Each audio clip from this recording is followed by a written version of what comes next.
What's going on, guys? MariK here, back with another Dragon Ball Super video. Today we got an announcement from Bandai regarding the banned limited list for this game, which beforehand was only at Legendary Flute limited to 1 and Super Saiyan 3 leader banned. Now they have added a few more cards to that list, and we're not particularly happy with the decisions they made, but here's what they had to say about it. Thank you for your continued support of the Dragon Ball Super card game. We've released a few cards in the past to help counter Storm decks, which I'm annoyed they even acknowledged that name, which mount a blisteringly fast early game offense backed up by a repeated card draw. Hello, Shenron. These cards help diminish Storm's presence in the meta, leading to more deck variety and a healthier overall play environment. However, Storm remains a very difficult archetype to beat if you're not playing the necessary cards to counter it, a fact many players find quite stressful. We're also concerned about the negative experience new players will have when they encounter Storm decks for the first time. They may feel like the matchup is hopeless and stop playing the game. Just wait till they play against Shenron Gogeta. As such, we've decided to add the following cards to the limited ban list. As you can see here, the first one, Legendary Flute, is now banned. Was it 1? Not really a big deal. Flute at 1 was not the dangerous card. Flute even at 4 to begin with, was not the dangerous card. It was one of them. But get rid of some of the others, and there's not a problem. The second ban card. Scrambling Assault Son Goten. That was the main problem.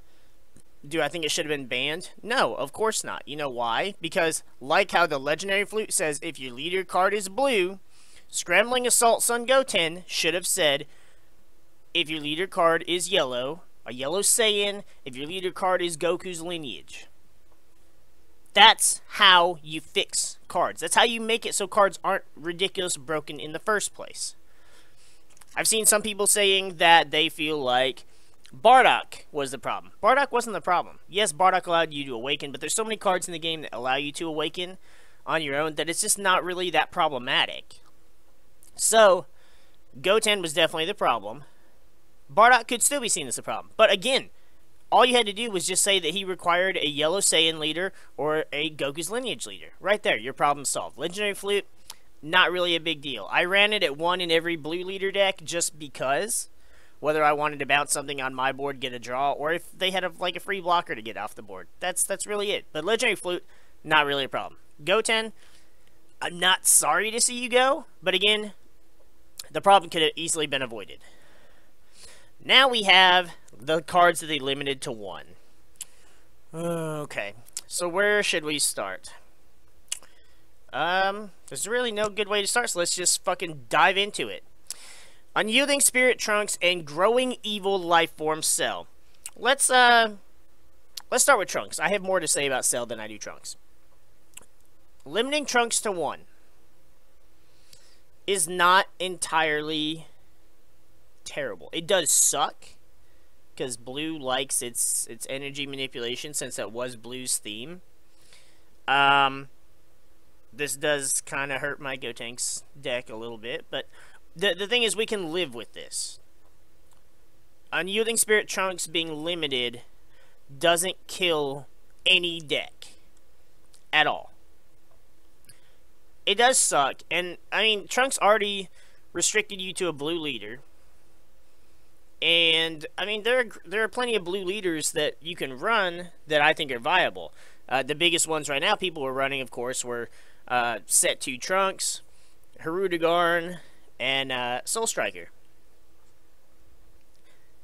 Trunks being at 1 is not great, but not terrible. Why 1? Why? I mean, in a game like Yu-Gi-Oh, where cards are limited to 3 in a deck, 1 isn't as terrible, but when it's 4 and you have the life system, that's the part that kills me. So if your 1 of card gets stuck in your life, like people that play Victory Strike, then you're just kind of, a fish out of water without it. Growing Evil Lifeform Cell, on the other hand. Here's the difference in why Unyielding Spirit Trunks is a somewhat smart play, and we can live with it, to why Growing Evil Lifeform Cell was a stupid fucking decision. And I would love it if Bandai fucking saw this video, because Honestly, they need to learn that some of the things they do are fucking stupid. Of course, some people are they're gonna rejoice, they're gonna celebrate, they're gonna thank Bandai, they're gonna pray to Bandai, because they complain about the same things over and over again. Cell has not been doing anything. Cell has been topping at some regionals in Android builds, but Cell has not won a single thing. Even back when Cell was set 2. Even back before Mecha Frieza, and Cell was like the dominant thing in set 2. Like, there wasn't a need for it to be hit. This also, not only because they limited the first form of Cell, they pretty much killed the entire Cell engine. What would have been a more acceptable, we'll call it a solution, would be to limit the 7-drop Cell, the one that makes you discard. Because at least if you left Growing Evil at 4, then at Growing Evil, we can still play the 5-drop. We can still pop a card, we can still draw, we can still go into Vile Replication, get our draws, get our tokens. We could go into either the set 1 promo or the set 2 dash pack promo. Like, there were still plenty of options that you could use to play Cell. And what's really shitty is, since they limited Growing Evil Lifeform Cell to 1, he is no longer getting a foil in that new, what do they call it, the Champion Pack 3? Whatever. Limiting Growing Evil was fucking stupid and was a terrible fucking decision, because Cell doesn't do anything compared to some of the other things. Here's what they had to say about it, by the way. Growing Evil Lifeform Cell isn't used in Storm decks, but we feel that it limits the design space for cards going forward. We want to emphasize that our main reason for adding these cards to the list is to allow for the continued development of interesting cards for players to enjoy, and to focus attention on new cards and play strategies. Okay, so you're going to completely kill anything that has to do with Cell altogether. Unless you plan on giving us a bunch of new Cell cards, this right here kills Cell. What are we going to do? Start running like 1/1/1 of Cell Chain now? Just because? Like, it's so stupid. Meanwhile, Bandai has cards like the Shenron Leader, which is completely, aside from Storm, dominating the fucking format. Like, every week, I'm stuck playing against multiple different Shenron builds.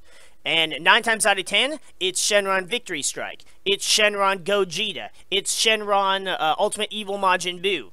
Like, and those cards, they consider those less cancerous. Now, Cell versus the Majin Buu, it's debatable. Because the Majin Buu, you can get it out quick. That's Triple Strike. It's a butt fucking ton of damage.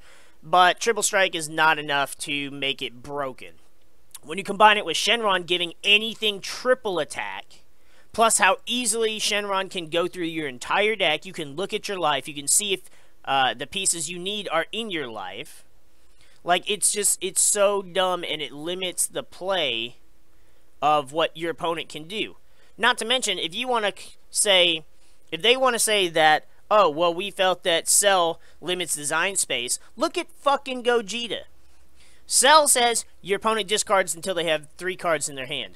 Whereas Gogeta says your opponent shuffles their hand in their deck and draws 3 random cards. So at least with Cell, you have a chance to decide what to keep to try and defend yourself. Gogeta, not a chance in hell. You better hope that you are as lucky as all fuck, because you are not getting out of that situation. On top of that, Cell can be hit by so many different fucking cards, whereas Gogeta has Deflect, so you can't Bloodlust him, you can't negate, you can't Crusher Ball him, nothing. And he has Barrier. So what are you going to do? You can't target him. You can't blow him up. He's just there. He's literally just there. And he has Triple Strike. So he is, in every way possible, a more broken version of Cell. Not to mention, Cell says you have to have a green Android leader. Gogeta doesn't give a fuck who your leader is, which is why he can be abused with Shenron. So again, Bandai, why in the actual hell did Growing Evil Lifeform Cell get touched But you're going to leave Gogeta out there in the wind. You're going to leave Shenron out there. We're going to leave Victory Strike out there. All the shit that is more cancerous than Cell has ever been. At least with Cell, they still have to attack. You still have to attack your opponent to deal damage. But with all these Shenron variants, you just sit there. You don't have to do anything. You don't have to interact at all until you draw into the Victory Strike, till you get to Gogeta, and then, oh, my leader's ability gives me this triple strike, this triple attack that allows me to attack for game. Or if it's Victory Strike, you just attack, attack, attack, and if one of those goes 3, you're auto-dead. There's no reason beyond their decision-making, aside from the fact they've listened to people cry too much about shit that didn't need to be touched. Again, I'm fine with Trunks. I don't like it because I do like running the Trunks, but the Trunks is livable. The Cell is absolutely absurd for them to touch. And this ban list goes into effect February 1st, so in just a couple weeks. So while we just got through building a new Cell deck and got to have some fun with it in the last tournament, we won't be for a while. And there's no way to really get out Cell. Sure, you could do Cell's Rebirth with the leader, but that's still going to cost you 1 more energy. You could do it on turn 3, but it's not going to be as beneficial. And I don't know. It's not sound decision making on Bandai's part, which doesn't surprise any of us. And I don't like talking bad about Bandai, because I love this game. And I love most of what they do with it. But they don't use their fucking heads when they make decisions like this. They look at, literally, looking at Storm decks. Okay, yes, you kept making cards to come out, and people kept proving that those cards were not stopping Storm. Fine. You banned some of the cards, limited some of the other stuff. Great. You dealt with a problem that needed dealt with. Cell was not a problem. People hate playing Cell.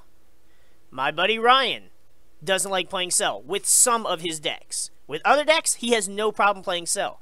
And that is the point. Cell only has certain matchups that he is really prevalent against. Unlike Storm, which didn't really care what you were playing. You were just going to you're going to have more card advantage than your opponent no matter what. So personally, I think this was a terrible decision on Bandai's part, but really, are they going to listen to us? No, because they don't listen to the people that actually have sound critical thinking. They listen to the people that complain, and unfortunately, those people vastly outweigh the people that use their head.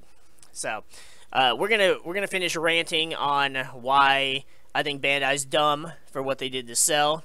Not just limiting them to 1, but taking away our foil version.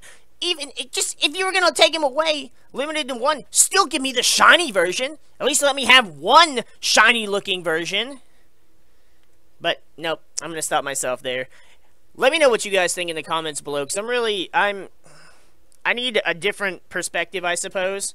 But, I mean, seriously, use critical thinking.